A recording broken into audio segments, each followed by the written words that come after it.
Hello guys, இப்போ நம்ம everyday reality தாங்க பார்க்க போகிறோம். 8 to 10க்கு ஒரு கஸ்டமர் இருப்பாங்க. 10 மணிக்கு மேலே இன்னொரு கஸ்டமர் இருப்பாங்க. 8 to 10 கஸ்டமரு அவங்க தெய்வங்க. உண்மையாக சொல்லணும்னா அது தெய்வத்தையும் தாண்டி அவங்களுக்கு ஒரு நீடு இருக்குது. அந்த நீடை கரெக்டாக ஃபுல்ஃபில் பண்ணுவாங்க. நம்ம கேட்டால் கூட ₹1 எக்ஸ்ட்ரா தராத கஸ்டமரு அப்போ எவ்வளோ 20, 30, 40, 50 அதே உங்களுக்கே ஷோ ஆகும். 100, 200லாம் போடுவாங்க. என்னடா நம்ம கஸ்டமரா, சென்னை தானா, இவங்க தானா அப்படின்னும். அதுக்கப்புறம் பாயிண்ட்டுக்கு ஷார்ப்பாக நிற்பாங்க. கரெக்டாக டைமிங்க்கு நிற்பாங்க எல்லாருமே வந்து. இதே வந்து அதுவும் அந்த ஷார்ப்பாக நின்னதுக்கப்புறம் வரும் பாருங்கள் call. Sir sir sir sir sir sir sir sir வந்துருங்க சார், சார் டைம் ஆச்சு சார், சார் ஸ்கூலுக்கு போகணும் சார், சார் வேலைக்கு போகணும் சார், அப்படியே இருக்கும். அப்பா இப்போ தாண்டா நிம்மதியாக இருக்குது. இப்படி தானே நீங்கள் கேட்கணும், இந்த மாதிரி தான் நீங்கள் பேசணும் நார்மலாகவே. 10 மணிக்கு மேலே பார்த்தீங்கன்னு வச்சுக்கோங்களேன், 10 மணிக்கு போய் பாயிண்டில் நிற்போம்.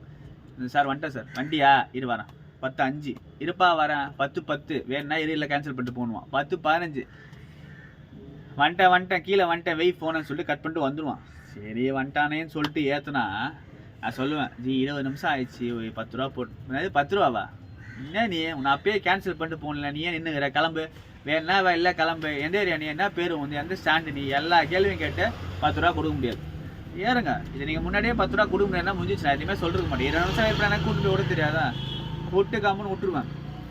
அதுதான் டெய்லி நடக்குது. இந்த கூத்து தான் வந்து டெய்லி நடக்குதுங்க. அதில் 8 to 10க்கு ஒரு கஸ்டமரை பார்ப்போம், 10 மணிக்கு மேலே இன்னொரு கஸ்டமரை பார்ப்போங்க.